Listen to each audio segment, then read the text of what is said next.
Pemuda Biren dari berbagai organisasi kepemudaan dan sosial kemasyarakatan berkumpul dalam rangka silaturahmi akbar Pemuda Biren.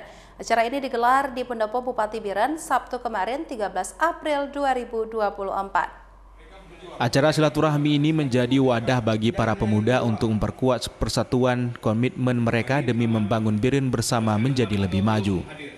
Agus Salim, Ketua Panitia Silaturahmi Akbar, dalam sambutannya mengajak seluruh pemuda Biren untuk bahu-membahu membangun Biren. Semua pihak harus berkontribusi dan memiliki peran dalam memajukan daerah. Kegiatan ini mendapat sambutan baik dari PJ Bupati Biren dan mendukung para pemuda membangun Biren ke arah yang lebih baik. PJ juga membuka peluang bagi pemuda untuk menggunakan Gedung Karang Taruna di Pesangan sebagai tempat berkumpul dan beraktivitas. Hal ini bertujuan agar pemuda bisa berkoordinasi dengan Pemda untuk mendapatkan bantuan dan dukungan dalam menjalankan program-program mereka. Acara ini dihadiri oleh lebih dari 200 pemuda dari berbagai organisasi serta pejabat daerah, tokoh masyarakat, dan akademisi.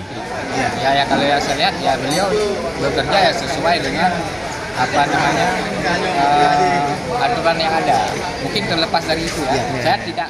Dari Kabupaten Biren, Musriadi, iNews melaporkan.